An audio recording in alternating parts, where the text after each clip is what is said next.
বিশ্বনবী ছাড়া কিয়ামতের ময়দানে কেউ আমাদের জন্য সুপারিশ করতে পারবে? পাগল হয়ে যাব আমরা। সূর্যটা মাথার কাছে, ক্ষুধায় তৃষ্ণায় জিহ্বাটা কুকুরের মতো বের হয়ে ঝুলতে থাকবে, মাথার মগজগুলো গলে গলে নাকের ছিদ্র দিয়ে কানের ছিদ্র দিয়ে বেয়ে বেয়ে পড়তে থাকবে। সবাই সাইয়েদনা আদম রে ধরবে, সাইয়েদনা আদম বলবে আমি পারবো না। সাইয়েদনা ইসা আলাইহিস সালাম বলে এত জায়গায় ঘুরা লাভ নাই, জায়গা মতো যাও মিয়া, জায়গা মতো যাও। মাকামে মাহমুদে বিশ্বনবীকে সেজদায় পড়ে থাকতে দেখবা। বিশ্বনবী কাঁদতে থাকবেন, সেজদায় পড়ে কাঁদবেন। সবার জিকির ইয়া নফসি, বিশ্বনবীর জিকির ইয়া উম্মতি। বিশ্বনবীর কান্না দেখে আল্লাহর সহ্য হবে না।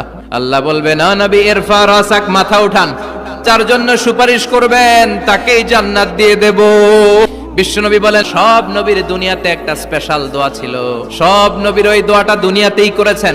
বিশ্বনবী বলেন আমি আমার দোয়াটা কিয়ামতের দিন ওই দিন করে আমি তোমাদের সুপারিশ করে জান্নাতে পাঠায়া দেব।